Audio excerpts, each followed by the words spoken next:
Hello friends, नमस्ते प्रणाम। हमारे चैनल में आप सभी फ्रेंड्स का स्वागत है और अभिनंदन है। तो हम लोग बहुत ही प्यारा बेटी विवाह गीत लेकर आए हैं। अगर अच्छा लगेगा तो लाइक शेयर सब्सक्राइब जरूर कीजिएगा और कमेंट बॉक्स में ज़रूर बताइएगा कि ये बेटी विवाह गीत आप लोगों को कैसा लगा।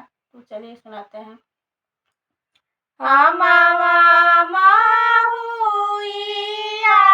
के पियर पियर पातावा हो, दोनों समाधि खेले जुआवा तास। अमावा महुइया के पियर पियर पातावा हो, दोनों समाधि खेले जुआवा तास। कौन समाधि हारेले, कौन समाधि जीतेले, कौन बेटी जुआवा में खा। कौन समाधि हारेले, कौन समाधि जीतेले, कौन समाधि जुआ, कौन बेटी जुआवा में खा। बेटे के पापा हारेले, बेटा के पापा जीतेले, सुंदर बेटी जुआवा में खा। बेटी के पापा हारेले, बेटा के पापा जीतेले, सुंदर बेटी जुआवा में खा। अपने रसोइया से बोलेली सुंदर बेटी, पापा जी से राजा हमार। अपने रसोइया से बोलेली सुंदर बेटी, पापा जी से राजा हमार। सिखाऊ ना दिहला पापा, गुण गीत नावा हो, धाई दिहला दीनावा हमार।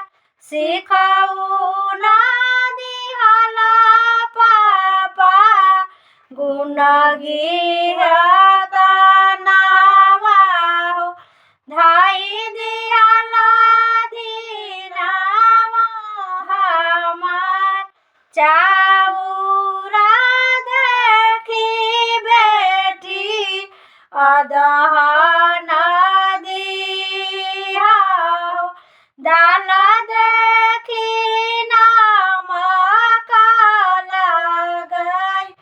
चाउरा देखी बेटी अदहन दिहा हो, दाल देखी नमक लगाई।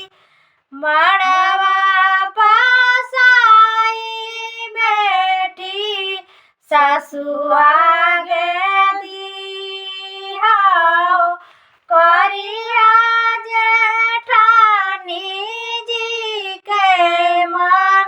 मड़वा बसाई बेटी, सासु आगे दिहा हो, करिया जेठानी जी के मन। सासु ननदिया पापा हमें गौरी आई है हो, हमारा से सहल ना जाए। सासु